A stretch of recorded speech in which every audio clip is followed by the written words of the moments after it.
Y es que justamente este jueves los aliados del Kiev se reunieron en París sin la presencia, por supuesto, de Estados Unidos, donde decidieron mantener las sanciones a Rusia y discutieron planes para enviar tropas a Ucrania para asegurar un posible acuerdo de paz, aunque no lograron un consenso completo.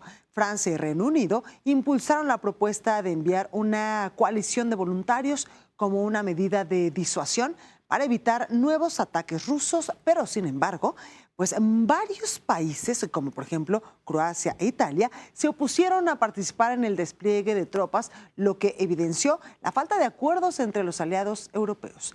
A pesar de las diferencias, los líderes europeos allanaron el camino para esperar los resultados de la mediación de Estados Unidos entre Rusia y Ucrania, tras el cambio de postura diplomática del presidente Donald Trump, quien rompió el aislamiento occidental hacia Rusia. Estados Unidos confirmó que ambas naciones acordaron los contornos de un posible alto al fuego en el Mar Negro, aunque Rusia impuso condiciones, como por ejemplo un alivio de sanciones. La cumbre también destacó la falta de consenso sobre el envío de tropas y el presidente ucraniano Volodymyr Zelensky señaló que aún hay muchas preguntas sin responder sobre el papel de estas fuerzas.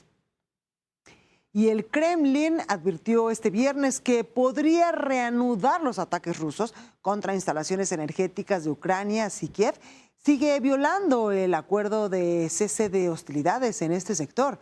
Dmitry Peskov, vocero presidencial ruso, argumentó que las autoridades ucranianas no están cumpliendo con las órdenes de Zelensky para cesar los ataques a la infraestructura energética rusa, lo que, en su opinión, muestra que el presidente ucraniano ya ha perdido el control sobre su ejército. Sin embargo, el gobierno ucraniano rechazó esta acusación y culpó a Rusia de atacar también sus infraestructuras, intensificando las tensiones entre ambos países. En medio de este conflicto, el presidente ruso Vladimir Putin planteó la idea de instaurar una administración externa en Ucrania bajo el mando de la ONU, similar a las intervenciones en Timor Oriental y la antigua Yugoslavia, para organizar elecciones diplomáticas y democráticas y establecer un gobierno legítimo. Y para hablar del tema, saludo con mucho gusto a la doctora Arlene Ramírez Uresti. Ella es internacionalista y académica de la Universidad Iberoamericana. Muy buenas noches, ¿cómo está? ¿Qué tal, Blanca? Mucho gusto. Gracias por la invitación. Muy buenas noches. Gracias. Pues antes que otra cosa, quiero preguntarle pues su opinión respecto a estas de negociaciones entre estos países, porque además, por lo que entiendo, estos países voluntarios es la tercera vez que se reúnen para tratar de ayudar a Ucrania. Sí, por supuesto. Fíjate que es muy interesante ver cómo Europa requiere un posicionamiento nuevo, ¿no? Una nueva arquitectura de seguridad ante la postura de los Estados Unidos en el conflicto. Europa necesita realmente llevar a cabo no solamente este tipo de reuniones, sino reconfigurar la forma en la que percibe su propia seguridad. Ucrania se ha convertido en un tema prioritario para la seguridad europea y conforme avanza el tiempo en este conflicto, ¿no? En esta invasión de Rusia a Ucrania, la pregunta que sigue en el aire es cómo lograr que esta mediación y estos acuerdos, entre comillas, ¿no? que empiezan a verse para el camino hacia la paz, pueden ser no solamente sustentables, ¿no? Sostenibles, pero sobre todo pueden ser realmente respetados por Rusia. Este tipo de cumbres dan un posicionamiento importante y vuelven a poner de manifiesto la importancia que tiene el asunto para Europa. Sin embargo, no son garantía, por supuesto, de que esto pueda al final del día, ¿no? Ser una cumbre respetada por Rusia y más aún, ¿no? Que pueda realmente contribuir de forma eficiente al término de la guerra. Absolutamente, doctora. ¿Y la posición de Estados Unidos? Pues mira, muy interesante, por supuesto, sumamente disruptiva. lo decías muy bien hace un momento, esta nueva visión de la política exterior que está imprimiendo en el segundo mandato Donald Trump ha dejado a muchos sorprendidos por lo que por lo que implica la ruptura, no solamente con Ucrania, no en esa narrativa que habíamos venido viendo, sino por supuesto la narrativa respecto a Europa. Y preocupa, por supuesto, la postura que pueda llegar a tener Estados Unidos hacia la OTAN, porque ese va a ser un punto sumamente importante para entender la próxima etapa de esta arquitectura de seguridad que se tiene que reconfigurar en Europa. La realidad es que Estados Unidos hoy podría empezar a construir este camino hacia la paz. Ya lo dijo Marco Rubio hace un par de días, no va a ser fácil, va a tomar tiempo, cosa por supuesto contraria a la que había dicho el presidente Donald Trump, ¿no? Que iba a ser algo muy rápido y que él podía terminar con la guerra sumamente rápido. Ya se dio cuenta que es mucho más complejo, que el conflicto ha crecido a tal grado que hay demasiadas aristas, no solamente la parte energética, la parte de seguridad, por supuesto el tema humanitario y de soberanía, sino ya es un tema pues de escala global que hoy preocupa muchísimo por las implicaciones a futuro. Absolutamente, doctora. Con base en todo esto que nos está usted comentando y analizando, ¿se ve cercana o lejana pues un posible proceso de paz entre Rusia y Ucrania? ¿O literalmente vamos a tener que seguir acostumbrándonos a esta guerra entre estos dos países?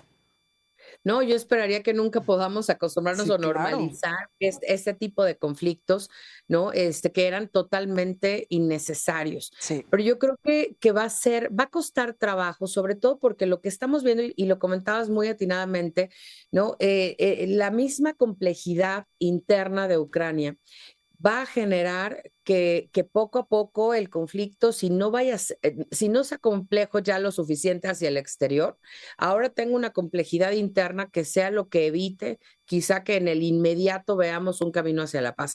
Yo creo que este puede ser un año definitorio y creo que además en 2025 hay muchos otros factores en la parte geoeconómica y geopolítica que pudieran ayudar a que Rusia finalmente pueda ceder y pueda sobre todo garantizar el cumplimiento de los acuerdos.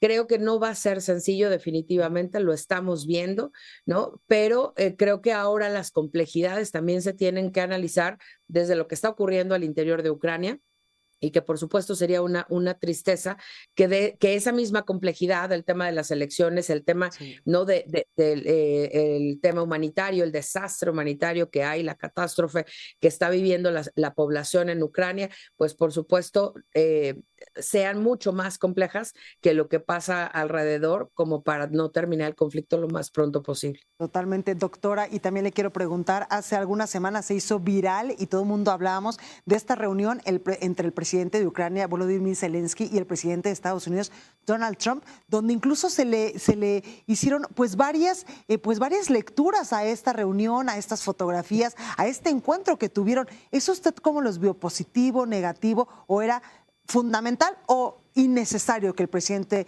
Volodymyr Zelensky fuera a Estados Unidos?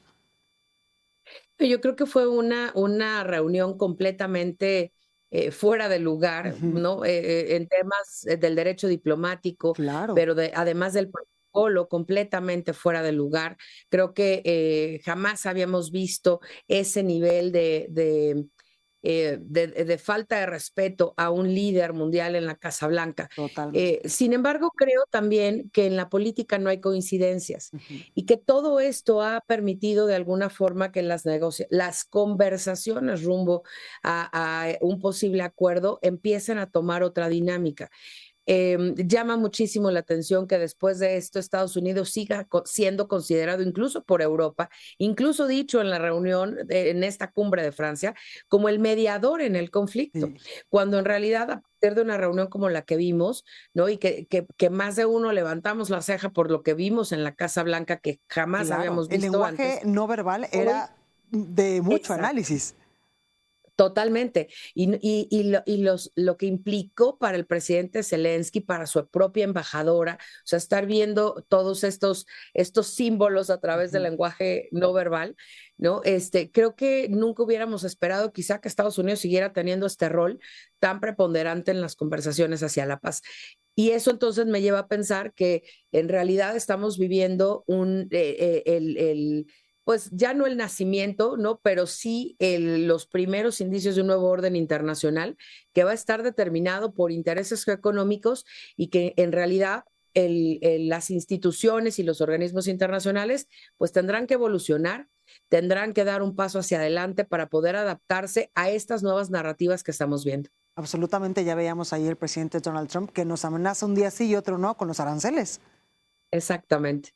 Pues ahí lo ¿No? Y que, tenemos. bueno, al final tiene de cabeza a Sí, la estabilidad del mundo en diferentes frentes, totalmente. y creo que ese nuevo orden internacional tendrá que estar preparado y habrá que concatenar esfuerzos para poder pasar pues las menos disrupciones y Sí. la menos especulación posible. Totalmente. Doctora Arlene Ramírez Uresti, internacionalista y académica de la Universidad Iberoamericana, muchas gracias por estar esta noche con nosotros y ayudarnos a entender qué es lo que está pasando en el mundo, sobre todo en estos dos países, entre Rusia y Ucrania, entre Estados Unidos, y pues esta reunión con estos líderes voluntarios allá en París. Gracias.